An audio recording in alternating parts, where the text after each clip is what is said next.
les amis, aujourd'hui on va parler émotion.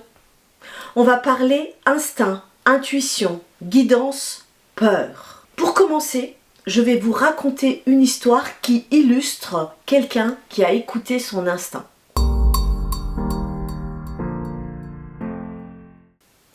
Donc c'est l'histoire de deux femmes qui sont dans une ville étrangère, je ne sais plus si c'est en Iran. En tout cas, elles sont dans un taxi et elles ont demandé de rouler pour leur hôtel, peut-être, c'était ça. Elles ont demandé au taxi s'ils pouvaient les amener à leur hôtel. Donc forcément, le taxi a dit oui, elles ont commencé à rouler.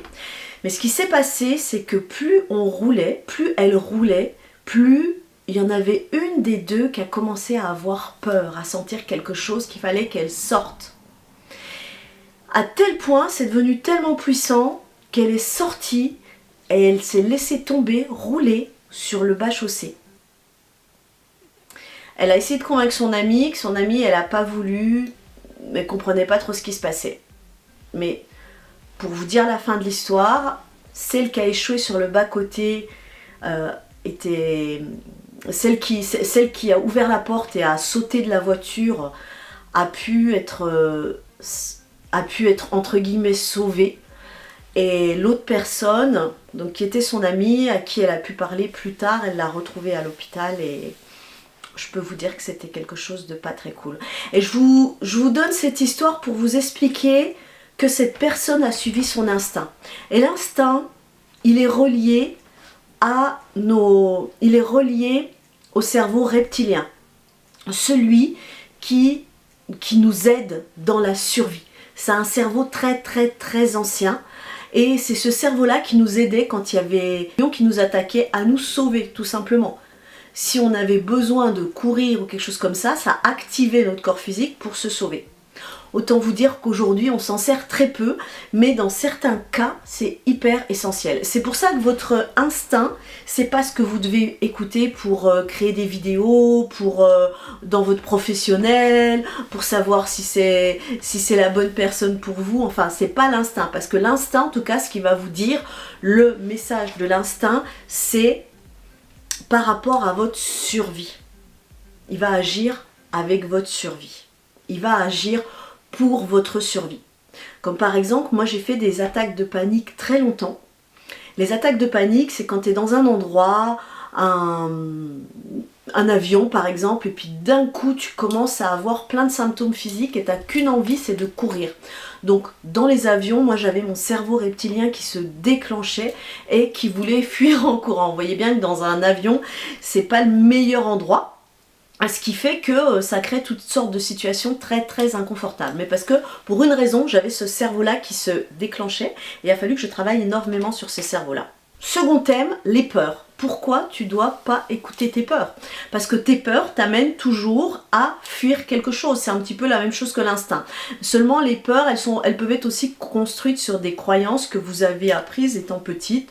Genre, si je parle en public, je vais recevoir des jugements de tout le monde. Donc mettons que vous ayez engrammé cette croyance, ce qui fait que vous avez peur, ce qui fait que vous ne parlerez jamais en public. Vous vous sentez illégitime parce que peut-être à chaque fois que vous avez fait des choses dans votre enfance, hein, ça se joue papa-maman, eh bien on vous a toujours dit ne fais pas ça, c'est pas bien, tu fais pas correctement, etc. Ça a créé des schémas en vous et du coup c'est des schémas de peur qui vous font agir par la peur. Donc ce que je peux vous dire, c'est que la peur n'est jamais une bonne conseillère. Vous éliminez la peur. Quand il y a de la peur, c'est pas le bon chemin. Vous avez entendu aussi pendant très longtemps, les émotions sont vos guides. C'est absolument faux. Yes. Oui, les émotions, c'est une sensation, on va dire, quelque chose, un processus alchimique, chimique, qui crée une transformation dans votre corps. Vous devez prendre une décision et hop, vous commencez à vous dire ouais c'est génial et tout. Et puis 10 minutes après ou 2 jours plus tard, tu dis ah mais non, je sais pas si vraiment je vais le faire. Et puis ah mais si, parce que puis vous commencez à dresser des listes de pourquoi, d'arguments, etc. Je vais vous raconter une autre histoire. La pire décision de ma vie, je l'ai prise en pleine crise émotionnelle, en pleine vague émotionnelle. On m'a proposé quelque chose, il y a quelqu'un qui m'a proposé quelque chose, je me suis dit mais c'est tellement génial. Et comme je savais, je suis balance, que je change souvent d'avis, je me suis dit, ok, c'est tellement génial qu'il faut absolument pas que je me laisse changer d'avis et il faut que je réponde tout de suite, oui, que j'achète tout de suite ça, que je m'engage tout de suite avant que je ne change d'avis. C'est ce que j'ai fait. Et je peux vous dire que ce que ça a créé, c'était pas que du positif. Bon, tout est toujours parfait, bien sûr, blabla, mais ça a été quelque chose de très compliqué à vivre et qui m'a fait perdre beaucoup de temps dans ma vie. Ça, c'était le choix des émotions. Donc les émotions, ce sont des vagues émotionnelles, c'est un processus comme les enfants par exemple, ils commencent à crier, si vous commencez à leur mettre une sucette dans la bouche ou un gâteau pour qu'ils se calment, vous bloquez vous bloquez leur émotion et leur émotion, elle ne peut pas se vivre. Et ce qui est génial avec ce processus émotionnel, c'est qu'en fait ça transforme et à un moment donné vous êtes sur du plat. C'est-à-dire sur du plat émotionnel, il n'y a plus ces vagues haut-bas, et quand il n'y a plus ces vagues haut-bas, vous avez l'esprit beaucoup plus clair. C'est à ce moment-là que vous pouvez prendre une décision alignée, pas juste sur le mental, mais sur quelque chose qui vibre de plus grand. Une décision alignée avec votre plus grande version, votre version qui est connectée, enfin vous appelez ça comme vous voulez, mais c'est la partie de vous qui n'est pas c'est la partie de vous qui n'est pas bloquée dans ses peurs. C'est la partie de vous qui n'est pas avec des œillères. Non, non, j'y vais pas, je veux pas y aller. Donc on a fait les peurs, les émotions, l'instinct, l'intuition. Alors en fait, on fonctionne comme des machines avec des capteurs sensoriels, et surtout vous qui me suivez, avec des capteurs sensoriels hyper ouverts et vous captez tout. Vous captez ce qui est dit, mais vous captez aussi les sensations des autres, les autres ce qu'ils pensent. Vous savez, quand vous rentrez dans une salle ou quelqu'un qui rentre dans une salle, vous sentez la personne, vous savez. Alors, vous êtes des capteurs. Rappelez-vous, émetteur, récepteur, vous réceptionnez. Donc l'intuition, c'est quelque chose que vous réceptionnez. Vous pouvez le réceptionner, vous pouvez avoir des messages, vous pouvez être clairaudiente, vous pouvez avoir des visions. Il y a plein de façons de réceptionner les messages. Est-ce que ça veut dire que c'est le bon message, c'est pour vous et c'est maintenant? Non. C'est juste une information qui arrive. Vous voyez, si on parle de la petite voix, c'est un petit peu différent. Mais en tout cas, quand vous recevez ces messages, demandez-vous déjà d'où ils viennent. Parce que c'est peut-être la personne qui est à côté de vous, ou votre compagnon, ou quelqu'un d'autre, qui envoie des messages que vous recevez. Vous êtes comme une radio. C'est tout simple, vous êtes comme une radio. Donc ces messages, c'est pas parce que vous les recevez que vous devez les suivre. Vous voyez? Moi, une fois, j'ai testé, j'ai fait une grosse erreur. Un jour, je me suis levée, j'ai entendu, hop, il y avait un message d'une personne. Va voir cette personne. Je suis allée voir la personne.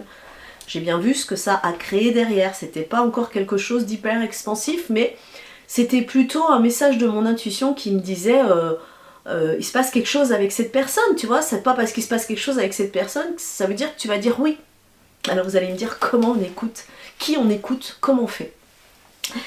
Alors, il y a plusieurs techniques. En tout cas, ce que vous ressentez, et pas juste l'émotion, le feeling que vous avez, la façon dont vous vous sentez, par exemple, quand il y a quelqu'un qui vous parle de quelque chose, ça peut être une bonne indication, mais une fois que cette vague émotionnelle est passée.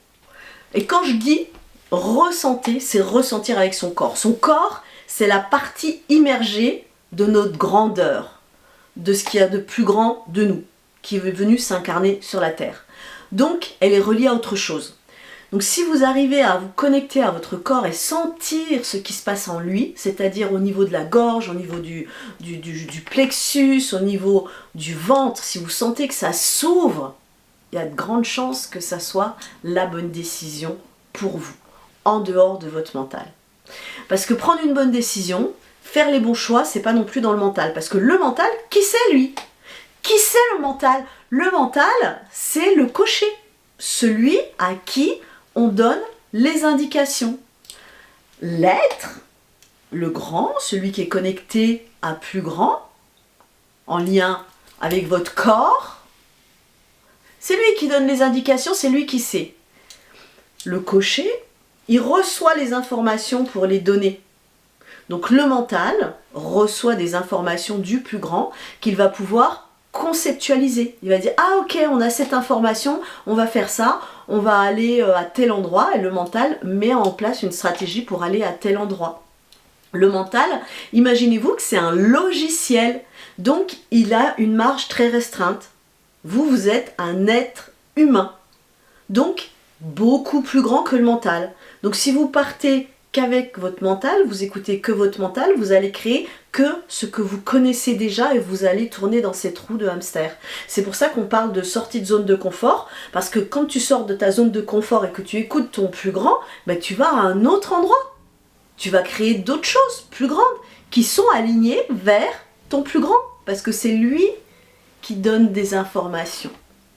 Voilà, c'est un premier récapitulatif de ça, parce que c'est quelque chose qu'on n'apprend pas à l'école, qui est hyper important, et on a besoin de s'entraîner. Alors, je vous invite à noter en dessous ce que vous pouvez, ce que vous expérimentez, revenez me voir, expérimentez des choses, mettez-moi des commentaires, dites-moi, tiens, moi j'ai essayé ça, ça marchait, est-ce que vous pouvez poser les questions, je viendrai répondre aux questions.